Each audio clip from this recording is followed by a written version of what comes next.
Bueno, amigos, como habíamos preparado a este escenario, tenemos con nosotros al ingeniero Ignacio Ditren, alto dirigente del partido Fuerza del Pueblo, un hombre que inicia como si fuera una cosa normal, una nueva vida política en una institución que sin embargo ha nacido con bastante fuerza. Imagínese usted, liderada por el doctor Leonel Fernández. Buenos días, ingeniero. Buenos días, Buenos buenos días. días, Muy buenos Ignacio. Ignacio, yo quiero comenzar con una pregunta que es de naturaleza personal, pero también es de naturaleza política. A nosotros se nos hace difícil, lo ha pasado así. En el 1979 nosotros nos fuimos del PLD peleado con Juan Bosch, en este caso estoy hablando yo. Y yo no encontraba conciliar el sueño, no solamente porque no me sentía no podía sentirme tan alejado del maestro, sino también de los amigos, donde entonces comenzábamos era a pelear, a discutir en los liceos, en las universidades, en la calle donde nos veíamos, en el barrio. Y de vez en cuando su par de golpecitos, tirarse, estamos hablando del 76, éramos todavía muy jóvenes todos. Ahora que todos estamos maduros, se produce otra experiencia para Ignacio, no para mí, pero para él sí, que es que después de decenas, puede ser más de 2 decenas de años, en la mayoría de los casos, de estar vinculado a una organización política con una misma trayectoria, igual con la divergencia que se dan en los sitios, los sectores y eso, pero no con contradicciones de fondo, contradicciones principales. Resulta que ¡pam!, se rompe todo y se va todo el mundo. ¿Qué hacemos con el amiguismo pequeño burgués? ¿Qué hacemos con los amigos, Ditren? ¿Cómo se maneja eso? Tú que tienes esa experiencia, a mí me parece dolorosa. ¿Qué hace cuando se rompe la vida en una familia política de larga data? ¿Te la puse Bueno, difícil? mira, es difícil, es difícil. De hecho, ayer yo tuve un encuentro en la Liga Municipal Dominicana, que había una reunión en la Asociación Dominicana de Regidores y la presidía Víctor de Asa, que va a ser el próximo secretario general de la Liga Municipal Dominicana. Y ahí asistieron algunos excompañeros del Partido de la Liberación Dominicana. Y para mí es fácil adaptarme porque como yo nunca he tenido en mi vida contradicciones muy fuertes con nadie, eh, no se me hace difícil encontrarme con ellos. Al principio da un poco de nostalgia, pero esa nostalgia a veces también se ve un poco maquillada, eh, porque esa ruptura, aunque se materializa el día 20 de octubre, se, viene, se venía ya dando desde hace tiempo con el trato, con el distanciamiento. Eh, Cuando, por ejemplo, tú tenías compañeros que eran funcionarios, tú estabas fuera del gobierno, que tú lo visitabas, que tú veías un comportamiento diferente, pues eso va enfriando un poco las relaciones. Y ya cuando se da, es como si Sí. fuera algo inevitable. Y así se maneja. En mi caso es fácil, para mí es fácil, porque yo me llevo bien o trato de llevarme bien con la mayoría de las personas. Soy una persona comprensiva, soy una persona que entiendo al que quiere estar con la cara dura, al que quiere estar de sueño, con el que se quiere alegrar. Todo el mundo, yo soy un tipo fácil para eso. Ignacio, mira, aquí desde que se habla de transporte o se habla de hidrante y de problemas de agua, uno inmediatamente piensa en Ignacio Ditren. Y en estos días estuvo muy en primerísimo plano, el tema del transporte. Y quisiéramos conocer aunque el presidente de la República, gracias a Dios, puso las cosas claras y dijo que eso era un invento. No, dijo que es una locura. Que es una locura eso de privatizar la ONSA y el metro, el teleférico.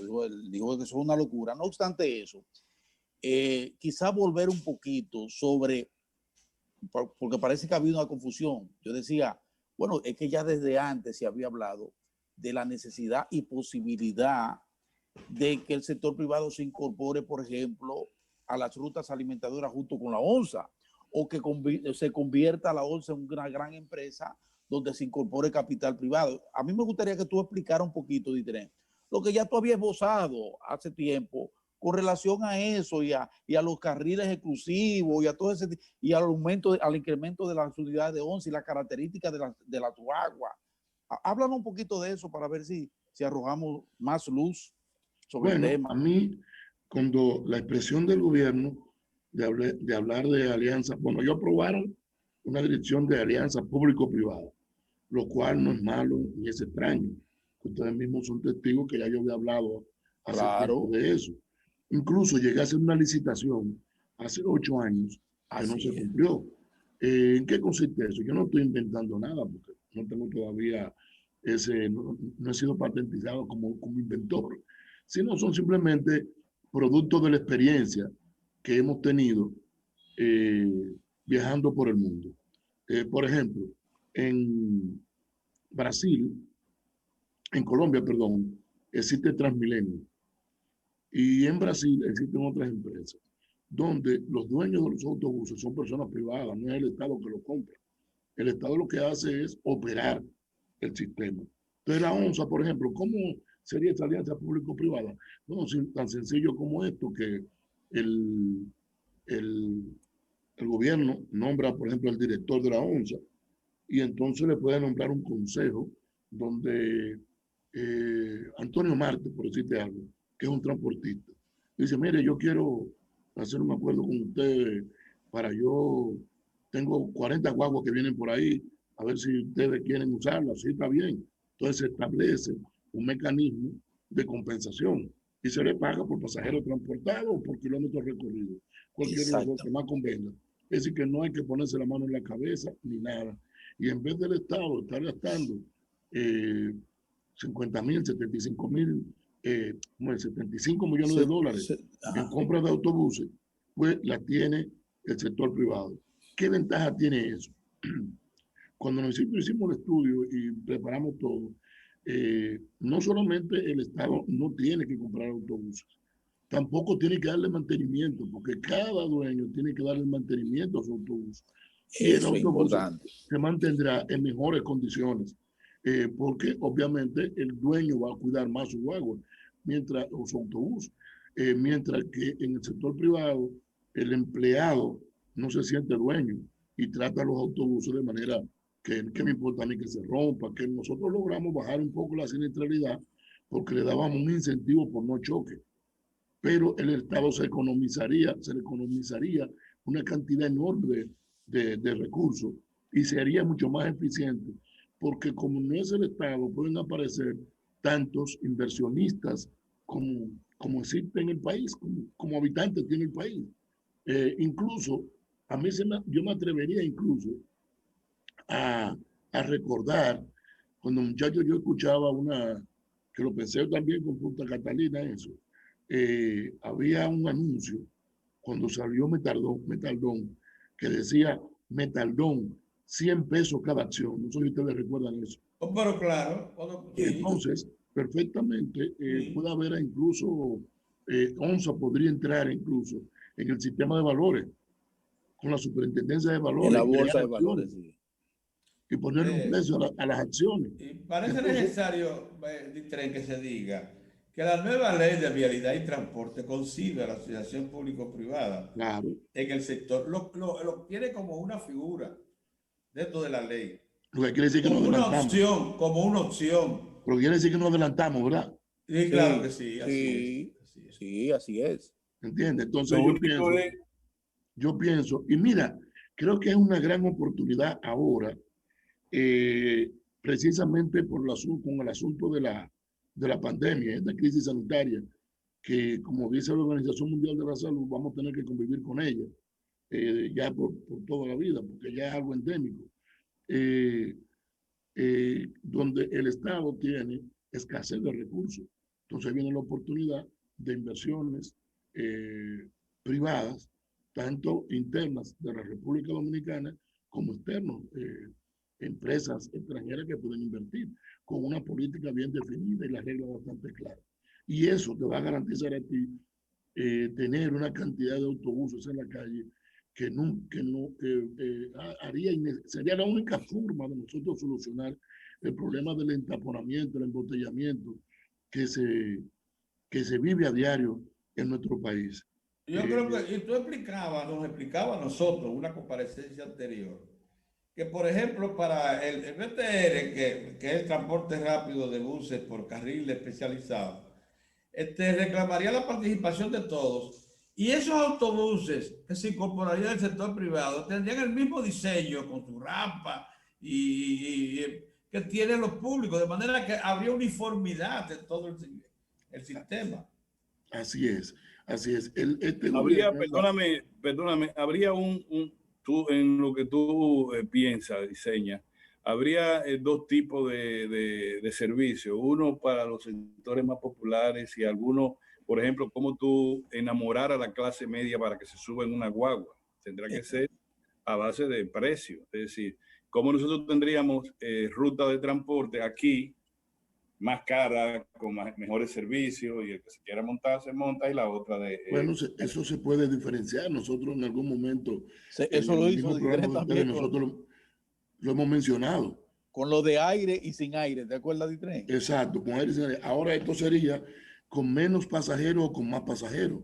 Tú puedes hacer una ruta especializada, tú le pones una ruta VIP, por decir algo. Que Exactamente. Por ejemplo. Paga un poco más y con menos personas. Si la capacidad del autobús es de 60 pasajeros, dice, no, tú no vayas apretado, porque no va a ir nadie parado. No, simplemente se permitirán 40 pasajeros, van distantes, con música, leyendo su periódico, leyendo aire acondicionado. Ese aire acondicionado. La gente lo asimilaría muy bien eso. Claro. Y sacaríamos muchos vehículos de la calle. Después no hay forma de tú poder controlar eso. De tú atraer a la gente al sistema público. De tren, siguiendo con el transporte, Pedro manejaba hace una semana una información en la que parece que la apuesta del gobierno del presidente Luis Abinader es a continuar con el metro, ¿verdad? Con el metro de Santo Domingo y fortalecer a la ONSA. En las actuales condiciones, ¿cómo tú prevés por dónde nos iríamos? Por esos cortes que ya están programados, como es ese que nos conectaría entre la San Martín y el Parque Independencia ya, o por el corte de ir del 9 a los Alcarrizos, que es otro que está ya que está prácticamente listo.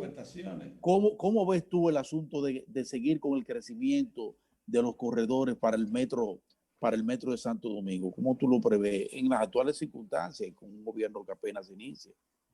Bueno, mira, todavía hay, tú sabes que tenemos dos rutas troncales, que es esa que atraviesa por la Kennedy y que va desde el 9 y ya llega a Megacentro.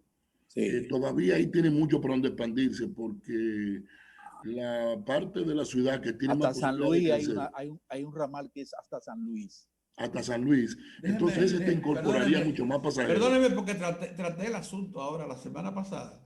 Sí. Tú sabes lo que hizo el metro. Cuando el metro llega frente a Multicentro, ¿qué se llama el sitio? Sí, allá Multicentro, sí.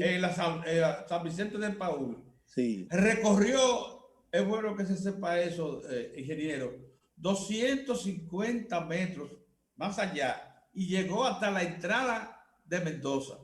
Sí. Entonces, y llegó hasta la entrada entonces dicen los que hicieron esos trabajos que si usted le agrega 750 metros más, un kilómetro nada más de metro, o sea, si prosigue esta misma ruta, lo puede llevar hasta Maquiteria, hasta el fondo, y usted está haciendo una obra sumamente barata, Monser Orión, y está extendiendo el metro, asómbrate, hasta la misma Avenida de las Américas, hasta allá abajo. Sí. Miren, kilómetro los gobiernos del PLD, y ustedes saben que nunca diferencié cuando hablaba de los gobiernos del PLD. Así es. Yo nunca hablé de los gobiernos de Leonel, los gobiernos del PLD le dejaron a la República Dominicana un legado con ese trazado, tanto la primera línea del metro, que atraviesa el río Isabela y llega a Villamella, y el gobierno, luego el gobierno de Danilo continuó y prolongó lo que era la ruta que venía desde el 9 y cruzó el río Sama hasta la parte oriental. ¿Qué quiere decir eso? Que en el lado de Villamella tú puedes hacer los ramales que tú quieras para empalmar con el metro sin tener que pasar por un río. Lo que quiere decir que eso abarata los costos. Lo mismo para el centro. Lo que dice Pedro, que puede llegar hasta Mendoza, llegar a Maquiteria por un lado, llegar a San Luis por el otro. En fin, hay un ramal que puede llegar o el que va a los Alcarrizos de este lado. Exacto. Bueno, en el caso de este lado, a Carrizo, pero aquí del 9 tú puedes conectar con Herrera, los kilómetros. Sí, entonces son obras ya que no salen tan caras, porque aquí está en la máquina que puede hacer el hueco, que es la tuneladora. La tuneladora, es decir, sí. que ya las bases para ese desarrollo están hechas. Cuando el presidente Abinader hablaba de la parte de transporte, hablaba de un monorriel, pero yo pienso que sería como hacer una mezcolanza muy grande, porque tú tienes ya metro, monorriel y teleférico.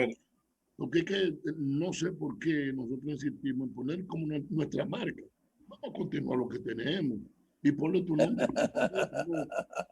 Comenzamos a inventar con otro sistema, vamos a estar mezclando cosas. No me opongo, siempre y cuando se interconecten no hay problema. La única diferencia de un monorriel que partiría de cero, mientras el estudio de ampliación ya está hecho. De la línea 2A1 del 9 a los Alcarrizos tiene, oigan esto, oigan lo que tiene 220,000 metros cuadrados, el 50% de ellos ya, 52,000 metros de esos ya pagados, los otros declarados de utilidad pública. Tiene los estudios de suelo, tiene los diseños de cada una de las estaciones.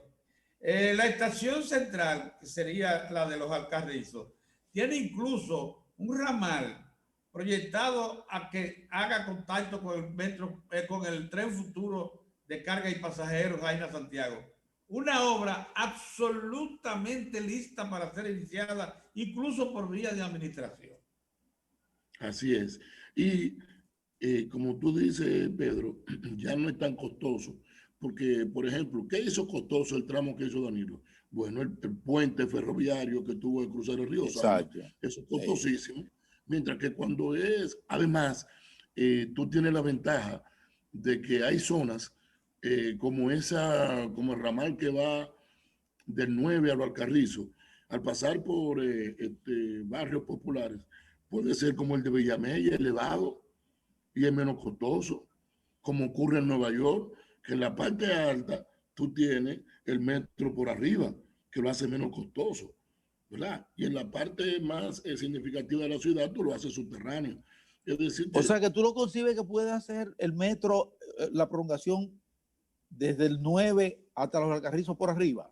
Puede ser por arriba. Hay una parte, es mucho más rápido. Hay una parte, incluso por características del terreno que ya fue estudiado, es muy cenagosa. En esa parte se puede acudir a la solución que se le dio en Villamella. En Villamella. Sí. Por características del terreno. Se consideró que era más seguro, más rápido y menos costoso. Mira, para que no vayan a creer que estamos concentrando solo a Ditren en el aspecto técnico, que es un diablo a caballo en eso. En materia de transporte, Ditren es el papá. Pero tampoco podemos irnos de por donde inició Orión. Estoy esperando que ustedes se bajen del metro. Bueno, hermano, es que yo lo voy a decir una cosa. Si hay algo fundamental para este país es tratar de resolver el tema del transporte. En los Alcarrizos son 800,000 personas que están ubicadas allá. Dime cómo anda la fuerza del pueblo con su congreso, dime cómo anda la fuerza del pueblo con su perspectiva futura hacia el 2024. Dime cómo anda la fuerza del pueblo con relación al gobierno, cómo ve al gobierno, cómo lo están sintiendo. Háblame de eso, vamos a hablar de eso. Bueno, mira, en primer lugar, para hablarte de la fuerza del pueblo, te voy a comenzar con una frase que yo puse hoy en mi estado. Te voy a leer esta frase. dice, aquellos que están tan locos aquellos que están tan locos como para pensar que pueden cambiar el mundo, son aquellos que lo logran. Aquellos que están tan locos como que piensan como que pueden cambiar el mundo, son los que lo logran. Entonces, podría ser una locura pensar que se van estos locos del PLD, un partido que está en el gobierno, son locos, ¿no? Son nuevos sueños, nuevas aventuras, nuevas creencias. Tratar de adecuar la política a una nueva realidad. Y con la pandemia esta también tendremos que reinventarnos.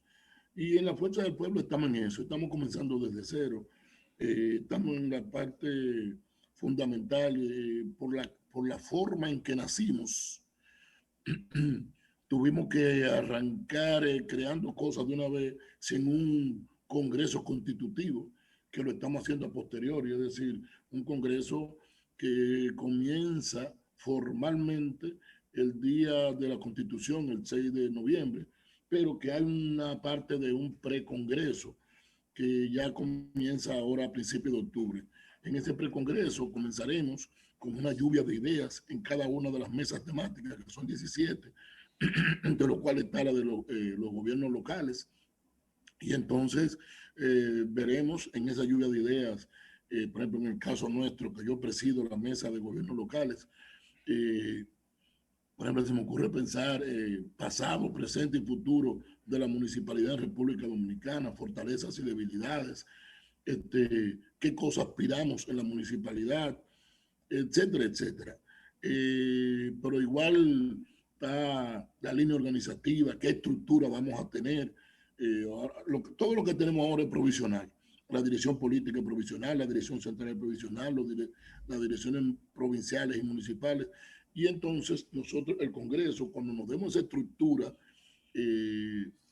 cuando tengamos ya nuestra línea programática, cuando tengamos cuál va a ser nuestro papel, la relación del partido y la sociedad, entre otros muchos temas, entre los 17 temas que tenemos ahí, o los 17, que son como 17 ejes, nos permitirá entonces, a partir del 27 de febrero, que es cuando concluye el Congreso, esta parte constitutiva del Congreso, y se inicia entonces el 27 de febrero lo que es el Congreso elector, donde vamos a seleccionar nuestras autoridades, nuestro comité central, y nos vamos a dar la estructura definitiva que vamos a tener.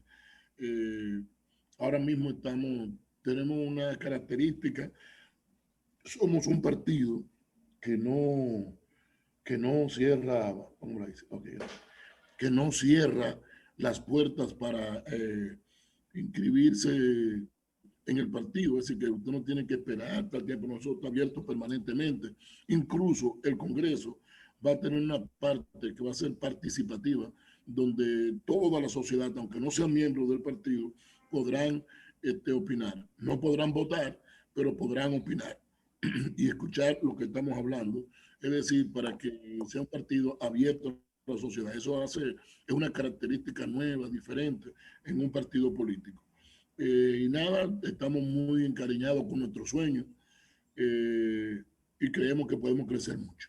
Y como lo que se hace con amor casi siempre termina bien, pienso que la Fuerza del Pueblo va a terminar muy bien. Veo que el Congreso de ITREN es bastante amplio, claro, porque conlleva la parte de la constitución misma del partido en términos jurídicos y en términos políticos. Que yo siempre he pensado, ¿cómo ese Congreso va a manejar el tema educativo como instrumento de desarrollo político? Es decir, los partidos de repente ya somos, todos los partidos, toda la sociedad dominicana somos de circunscripción. Es decir, ya nuestro problema es cómo es la maquinaria electoral. Bien, que no es malo, pero sin embargo, no estamos creando en términos políticos verdaderos ciudadanos, sino habitantes, gente que va al gobierno a veces con actitudes de depredadores porque carecen de niveles educativos que le permitan, digamos, desbrozar el camino hacia la conciencia política. ¿Qué está haciendo la Fuerza del Pueblo en esa dirección? Bueno, en la Fuerza del Pueblo creemos en el conocimiento.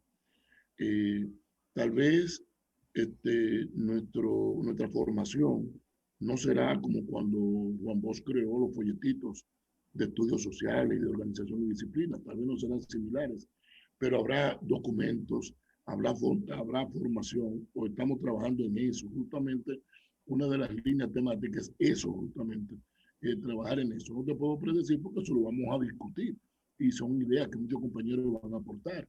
Debe ser un partido moderno, tanto en materia de comunicación, donde tendremos que aferrarnos y apegarnos a lo que es la tecnología, a lo que son las nuevas formas de comunicación a través de las redes sociales, entre otras cosas.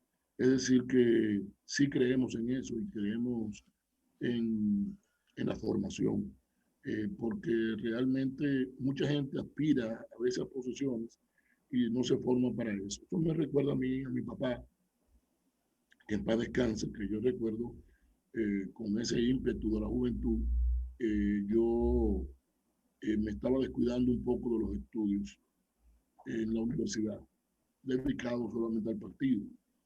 Y mi mamá, que era maestra, lo que hacía era que le daba un par de palos a uno, le reñía y todo así. Sí, Y de repente, un día así era. llama a mi papá y le explica la situación. Y ella cree que papá me va a entrar a trompar o a que sé yo cuánto. No, ¿sabe lo que él hizo? Me dijo, ven acá, quiero hablar contigo. Siéntate ahí. Recuerdo como ahora que en la casa habían dos mecedores en la galería. Siéntate ahí en esa mecedora. Y él sentó al frente. Y ven acá, ahí te gusta la política. Y yo, sí, papá, me gusta mucho. Ok. ¿Y en la política qué tú quieres ser? De los que viven vociferando a uno que está allá arriba en una tarima, o ser el que está arriba a quien le están voceando de allá abajo. Si uno que está arriba, pues para eso se llega, ¿sabes cómo? Estudiando y formándote, aprendiendo. Porque si no, si no tienes conocimiento, entonces tú vas a ser el que abre y cierra, el que le abre y le cierra la puerta a otra persona. Entonces, fíjate de qué forma, en vez de entrarme a trompar, se sentó a hablar, obviamente, por una conversación mucho más profunda. Es decir, que la formación en política es sumamente necesaria. Mira, hermano. Hay una prueba, Moza, me toca a mí. Hay una prueba que enfrentan los partidos modernos. Mozart, Orión, hay una prueba que enfrentan los partidos de hoy. Y es que el pueblo entiende que gana derechos cuando es miembro del partido. Y entonces el PLD, que entendió ese mensaje, se masificó y abrió la puerta y todo el mundo formó parte del PLD. Un paquete de gente sin pasar por go, como diría Orión. No le hicieron ni siquiera un examen de conocimiento ideológico o programático del PLD, sino que simplemente le abrieron la compuerta para que se inscribiera y se convirtiera en un miembro. Esa cosa ha deteriorado mucho las estructuras políticas del país, porque les ha restado fundamento ideológico, les ha restado profundidad programática y ha puesto a un miembro recién llegado con los mismos méritos de los que tenían tiempo y de los que pasaron por el programa de formación. La pregunta es la siguiente. ¿Pretenden ustedes, al ser otro partido con las puertas totalmente abiertas para que se inscriba todo el que quiera? Y además de eso, le darán una plataforma ideológica y programática que lo comprometa. Esa es la pregunta. Bueno, mira, acuérdate que te dije que estamos en una fase de formación, de estructuración del partido. Dentro de las ideas que hemos discutido en la dirección central y en la dirección política del partido, está la posibilidad de crear diferentes niveles, o sea, dos niveles de miembros. El miembro comprometido y que participa todos los días, y el que simplemente es simpatizante del partido y que cree en el partido y que simplemente acude a votar cuando hay que votar o acude cuando lo llaman. A diferencia del militante que está permanentemente todos los días en reuniones, trabajando, estructurando, buscando finanzas, etcétera, etcétera, etcétera. Es decir que pretendemos diferenciar esas cosas, pero que todo el mundo tenga la participación. Precisamente por eso en el Congreso tenemos las puertas abiertas hasta un momento, obviamente, donde una persona que no es miembro del partido se interese en un tema y pueda aportar. Por ejemplo, yo pretendo, en cada mesa temática debemos tener al menos 3 encuentros antes del inicio del Congreso. Hay uno que yo pretendo hacerlo, en la que pretendo invitar incluso a Julián Roa del PLD, porque como los míos gobiernos locales, y Julián Roa es un conocedor en materia de gobiernos locales, es que siendo del PLD, yo voy a permitir que él participe en una conferencia conjuntamente con 2 expositores más que nos digan qué piensan, qué creen que es y lo que debe ser la municipalidad, para enriquecernos de ideas de otros. Ditren, mira, hay un cuadro que se le presenta al sistema político en el país, de un partido revolucionario moderno de reciente creación, vamos a decirlo, que llega al poder en muy buena lid, que gana con un 52% las elecciones nacionales, con un partido de la Liberación Dominicana que viene de haber ganado con un 62% unas elecciones y las pierde como la perdió ahora, y de una fuerza del pueblo que es un desprendimiento que sale del Partido de la Liberación Dominicana, encabezado por un líder que ha sido 3 veces presidente de la República, sin lugar a dudas, uno de los políticos más competentes que ha tenido el país en toda su historia, como es el presidente Leonel Fernández. Entonces, ese cuadro presenta a un PRM que se fortalece, sobre todo porque ahora está en el poder, que es un elemento que por su propia naturaleza ayuda a los partidos a fortalecerse, con un partido que se debilita, porque se ha debilitado el partido, eso hay que decirlo, el Partido de la Liberación Dominicana, con desprendimiento de cuadros tan importantes como el que ha tenido, y con un partido, Fuerza del Pueblo, que lo que está haciendo es comenzar una labor de organización y de crecimiento. Obviamente ahí toda la ventaja la tiene el Partido Revolucionario Moderno, pero uno de los que pasó, que lo hizo ya al final, desde el Partido de la Liberación Dominicana al partido, a la Fuerza del Pueblo, fue el senador Félix Bautista, y ese senador le dijo al país, bueno, cuando le preguntaron que por qué hizo eso, que por qué se fue, dice, bueno, es que al final va a haber, en el camino, va a haber un reencuentro. Dice Félix Bautista que él no concibe que en este trayecto no haya un reencuentro, en algún punto de encuentro, entre el PLD y la Fuerza del Pueblo que los unifique de alguna manera. ¿Tú cómo lo ves, esa posibilidad?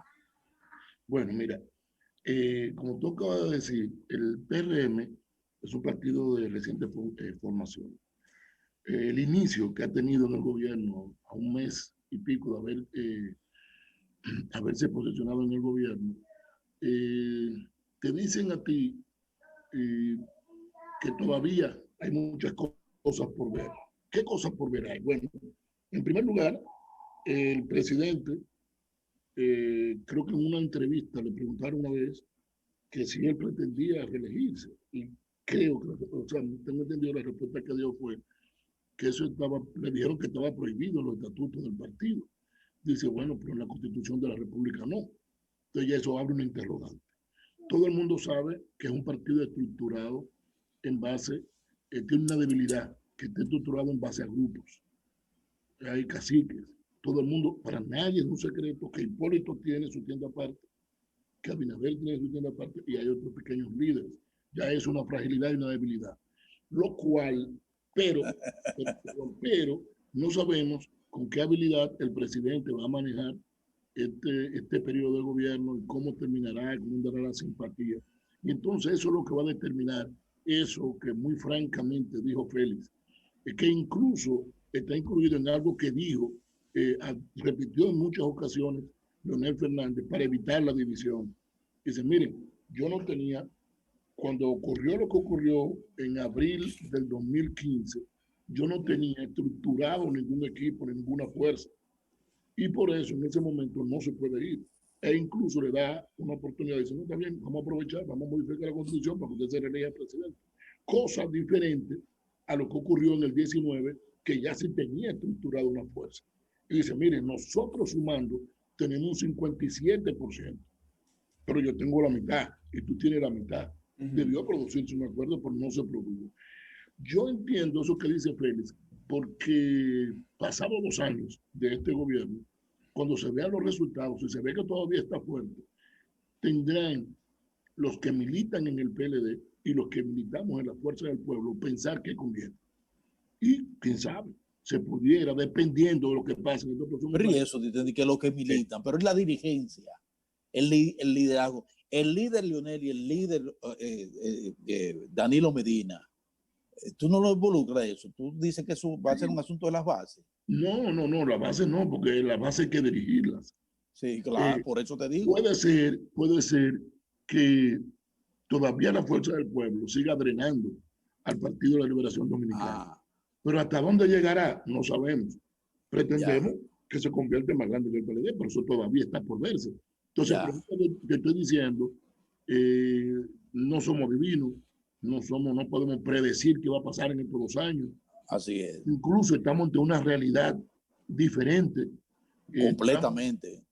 Con esta pandemia. Con esta pandemia, sí. Que cambia tanto el ámbito social, económico y también político. Estamos en medio de una región donde muchos países han tenido un sistema político totalmente nuevo, donde cada día aparece un nuevo dirigente, aparece y una sociedad civil agresiva que quiere desplazar al sistema de partido.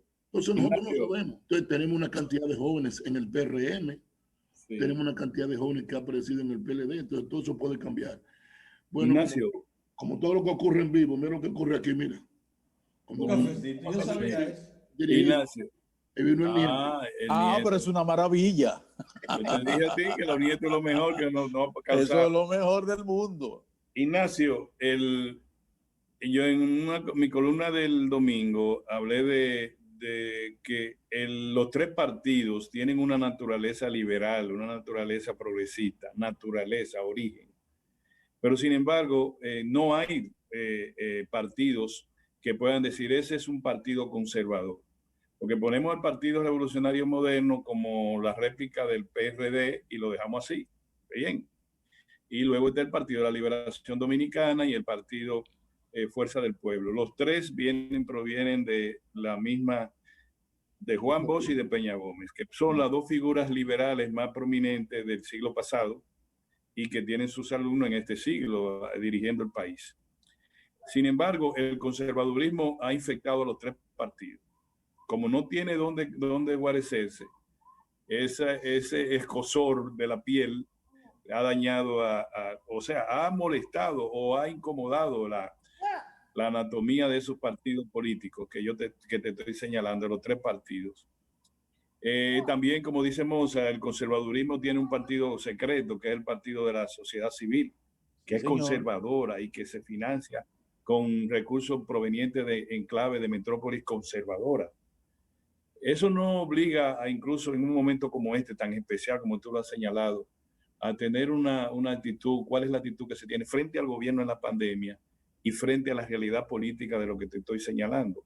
O nos vamos a un neoliberalismo abyecto o retomamos posiciones progresistas, como yo digo, en el centro, ligeramente hacia la izquierda. ¿Qué hacemos?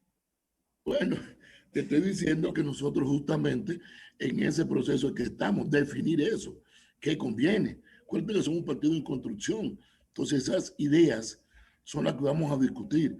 Naturalmente nos inclinamos más hacia un partido progresista. Y el pueblo dominicano también lo ha demostrado así. Porque aunque tú tienes la sociedad civil no ha podido imponer cosas. Contribuye con algunas cosas, pero se queda siempre pequeña. Así, eso es verdad. Si tú sumas lo que tiene el PRM, lo que tiene la Fuerza del Pueblo, lo que tiene el PLD, es la mayoría del pueblo. El conservador que tenemos es el Partido Reformista y está casi eliminado. Incluso el de Ramfi sacó más que ellos. Entonces tiene más cosas. Entonces quiere decir que la tendencia del pueblo dominicano es pensar hacia los gobiernos progresistas. Cuando esta locura, ¿verdad?, que dinamitó la estructura del Partido de la Liberación Dominicana, tome su causa y este gobierno avance y se vean los resultados de este gobierno y se comparen con los 16 años del PLD, entonces yo te diré qué va a pasar. Ahí, entonces se podría discutir eso que dice Félix Bautista. Vamos a ver, ok, ciertamente, un problema grave que este gobierno se ha comprometido a comenzar a resolver, que es el asunto, las consecuencias por los errores cometidos.